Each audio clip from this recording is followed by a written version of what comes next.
The rusted hull of Arcology 7 still gleams faintly in the perpetual twilight, a monument to a promise of salvation that's shattered. For decades, the survivors within whispered of the Anomalies, not as monsters, but as the price of ambition, a legacy of the unchecked power that first built and then betrayed them. Today, the Ark stands silent, its once vibrant ecosystems reduced to desolate crystalline growths, a chilling testament to the forgotten truth Daniel fought so desperately to unearth. Observe the initial facts that set the stage. The air in Arcology 7's lower maintenance tunnels hung thick and metallic, a constant testament to the 2 centuries that had passed since the Great Blight forced humanity into this steel cocoon. A perpetual fine mist, born of condensation and the distant, unseen rumble of storms battering the exterior hull, clung to everything, making the corroded conduits glisten with a false sheen. It was here, in the skeletal labyrinth far beneath the opulent upper tiers, that Daniel toiled. He was a man etched by the tunnels themselves, lean and wiry, his dark brown hair perpetually matted with sweat and grime, often falling across intelligent, weary gray eyes. A week's worth of stubble shadowed his jaw, a practical compromise between hygiene and the scarcity of clean water. Clad in patched-up synth fabric, Daniel moved with the efficiency of someone who considered these forgotten arteries his second skin.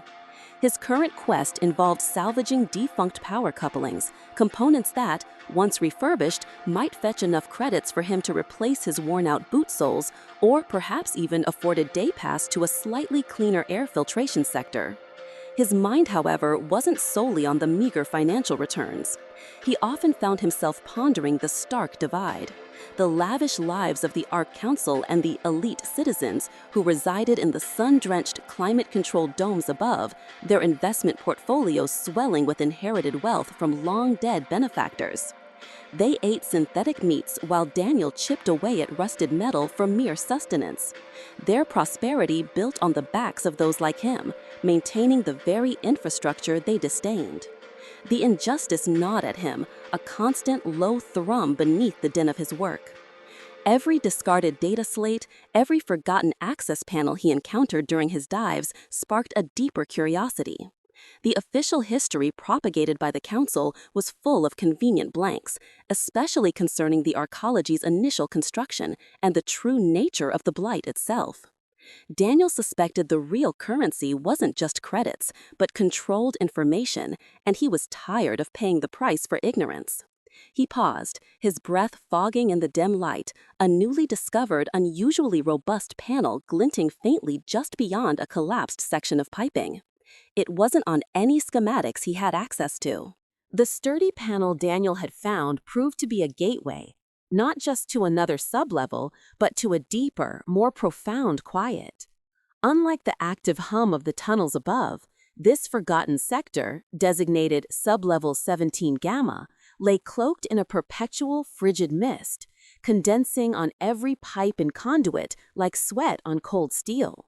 The air, heavy with the scent of ozone and stagnant water, felt ancient, undisturbed for perhaps a century. Daniel, accompanied by Patricia, a junior tech specialist with keen, watchful brown eyes and a pragmatic disposition, moved cautiously.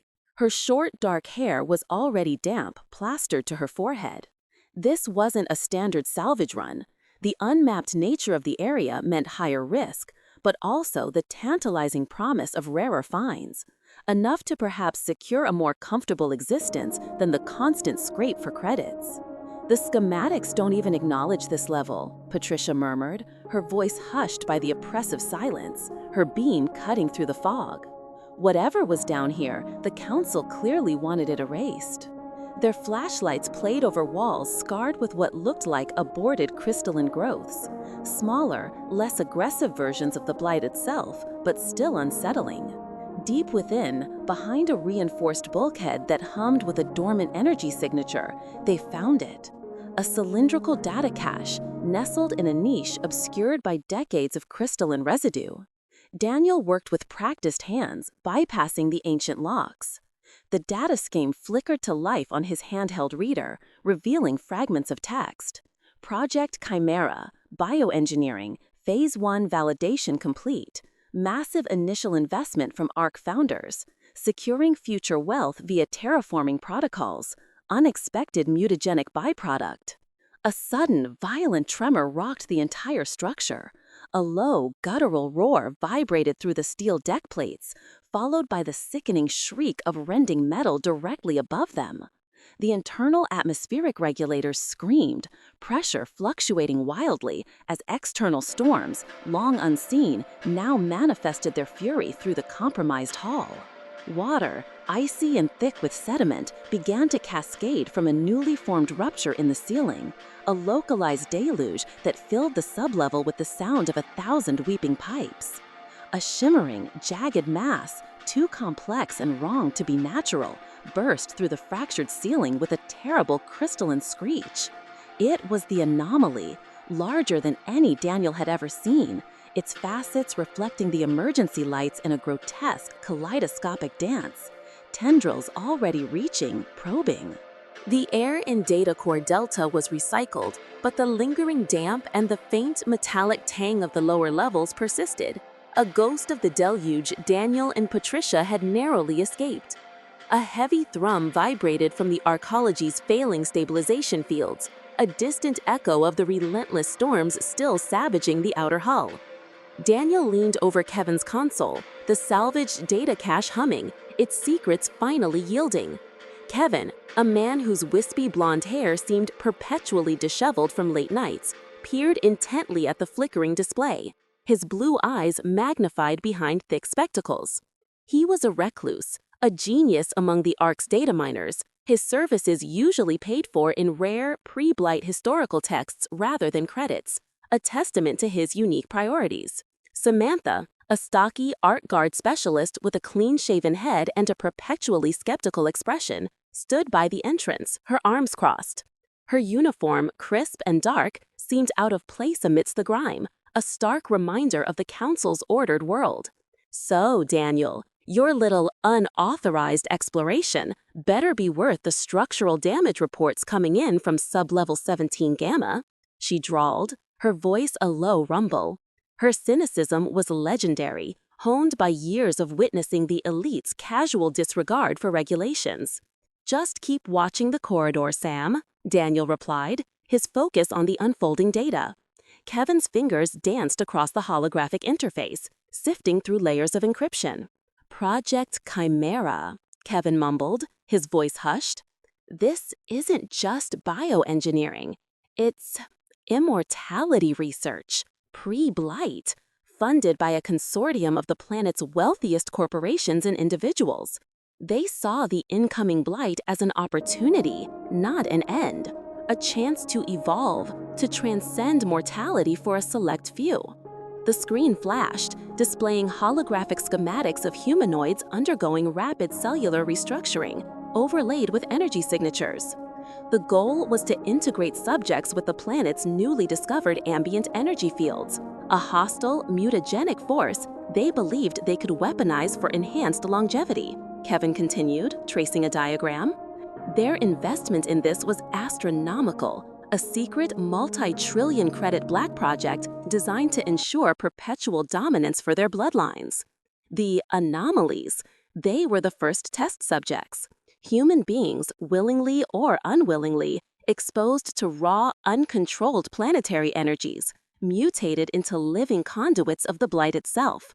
They became the very thing the Arcology was supposed to protect us from, a grotesque living monument to unchecked greed.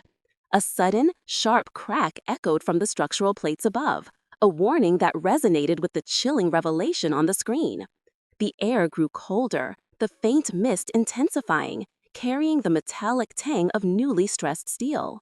The truth, paid for in lives and hidden by generations of inherited wealth, solidified around them. The revelation hung heavy, suffocating. Just as Kevin finished speaking, a cold, authoritative voice boomed from the overhead comms, cutting through the strained silence in Data Core Delta. Unauthorized access detected, Section 4B. All personnel, secure your stations. Rogue elements identified. It was Michael, CEO of the Arc Council, his voice amplified, an icy pronouncement that resonated with the steel structure itself.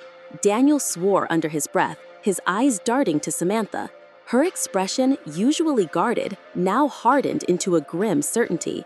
"They've been monitoring us," she muttered, unholstering her stun rifle with a practiced click. "My guess, someone's inherited access codes were flagged. They don't like inconvenient truths, especially when it touches their legacy of ill-gotten gains." A sudden, violent tremor shook Data Core Delta. The faint mist in the air intensified, crystallizing into a flurry of ice. An alarm blared, not just the usual structural stress warning, but a high-pitched shriek signaling a critical environmental failure. The Arcology's internal climate control system, already strained by external storms, began to fracture. Frost bloomed on pipes, growing with terrifying speed. As localized blizzard conditions erupted in their sector, the air turned instantly Arctic, dense with swirling flakes of ice and stinging wind. Vision dropped to mere feet. Michael's voice returned, laced with a predatory calm. "Daniel Hayes, Samantha Thorne, Kevin Miller, you are now designated enemies of the Ark. Your actions threaten the stability of our society, built on the sacrifices of the founders. We cannot allow the truth of their investments to be unearthed. Prepare for apprehension." "Sacrifices?" Kevin scoffed, huddling closer to his console, his teeth chattering. They sacrificed others to secure their own immortality and staggering wealth, then buried the evidence under generations of carefully curated lies and public funds. A sudden, violent tremor shook Data Core Delta.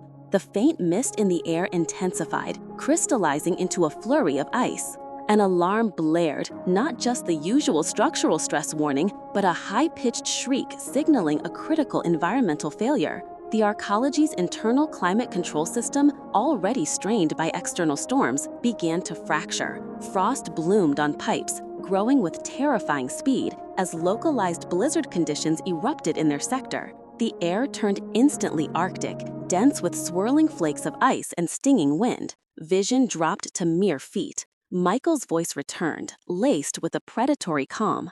"Daniel Hayes, Samantha Thorne, Kevin Miller, you are now designated enemies of the Ark. Your actions threaten the stability of our society, built on the sacrifices of the founders. We cannot allow the truth of their investments to be unearthed. Prepare for apprehension." "Sacrifices?" Kevin scoffed, huddling closer to his console, his teeth chattering. They sacrificed others to secure their own immortality and staggering wealth, then buried the evidence under generations of carefully curated lies and public funds. Samantha moved swiftly, pushing Daniel and Kevin towards a maintenance hatch. "Forget it, Miller. We're fugitives now. The Council protects its secrets and its vast inherited fortunes with extreme prejudice. They'll paint us as blight sympathizers, anything to discredit us and keep the masses ignorant." The clang of heavy boots echoed down the corridor, barely audible over the roaring internal blizzard. A squad of Arc guards, their thermal optics glowing faintly through the icy haze, materialized at the far end of the hall.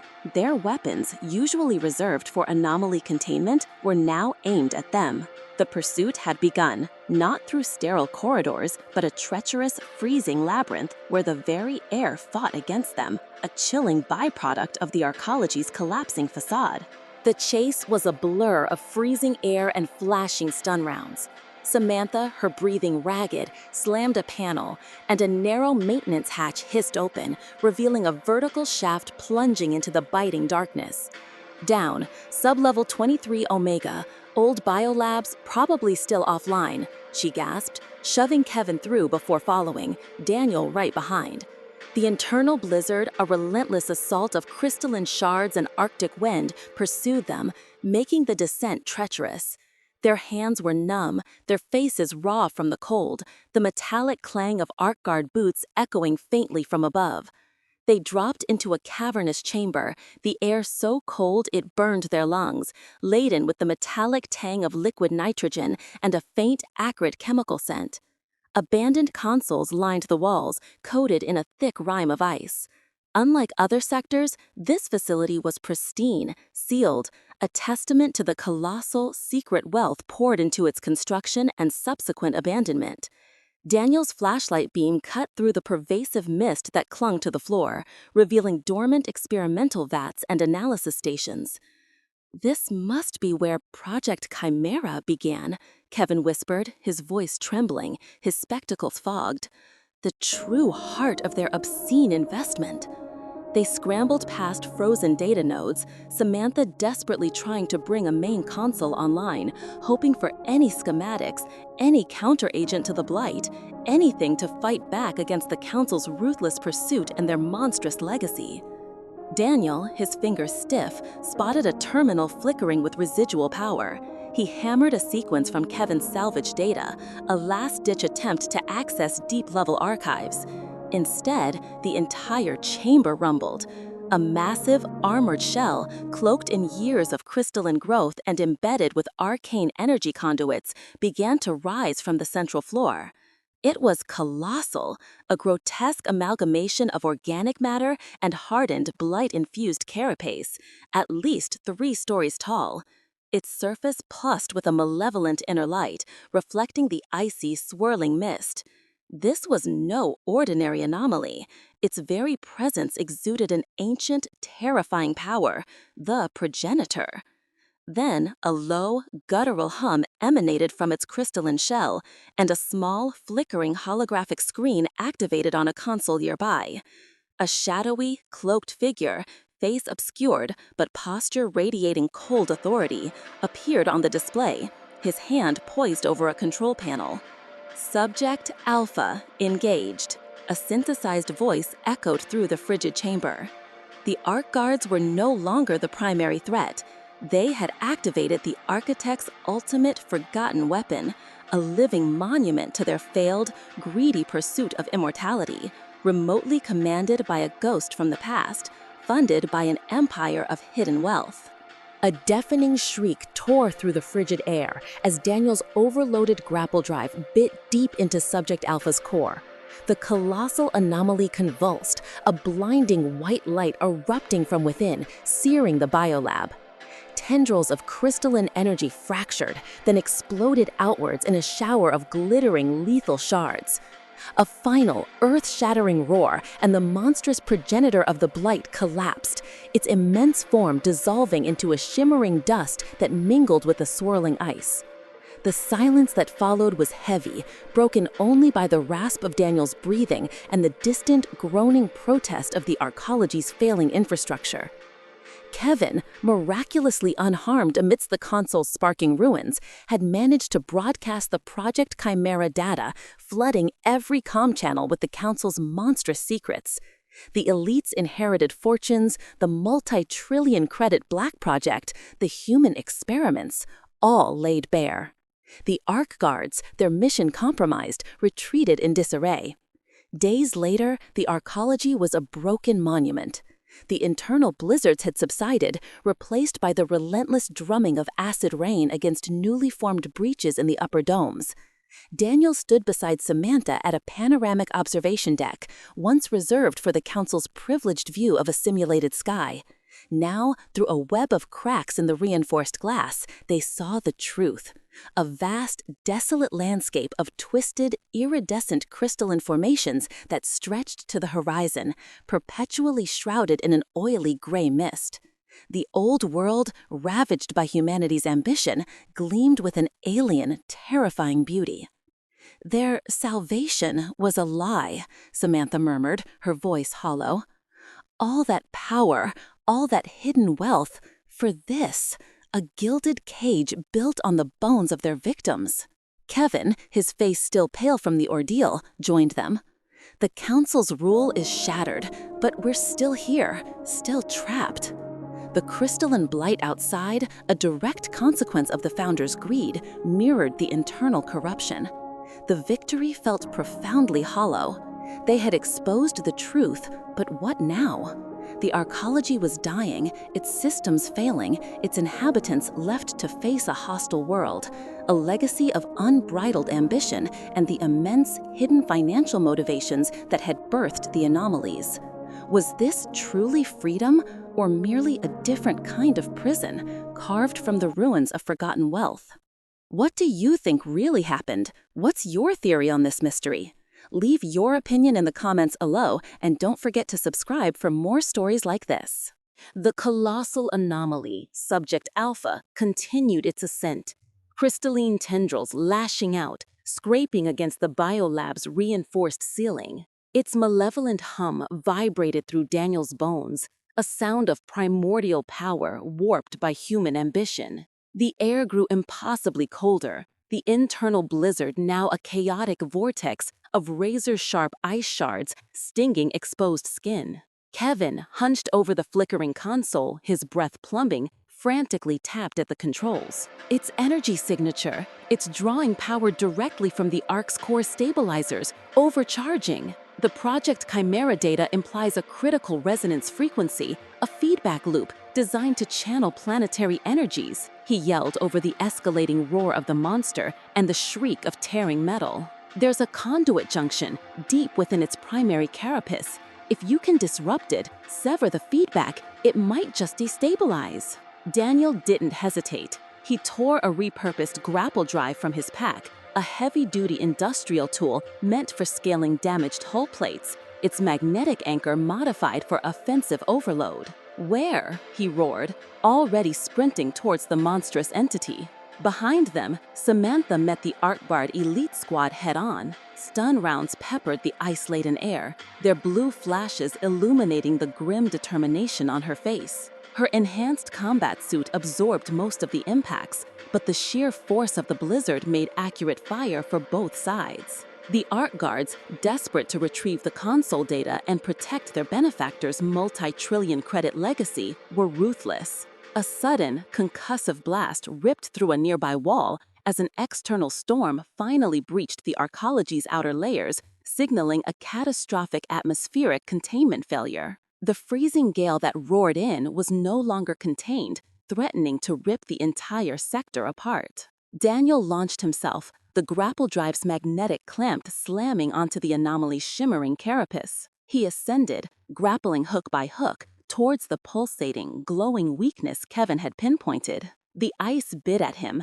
the creature's immense form shuddering, threatening to dislodge him. He saw the junction, a nexus of crystalline conduits radiating raw, uncontrolled energy. This monstrosity, the ultimate fruit of the Founder's greedy pursuit of eternal life and power, was about to tear their world apart. With a guttural scream, Daniel plunged the grapple drive's tip into the glowing core, overriding its safety protocols, pushing for a complete system overload.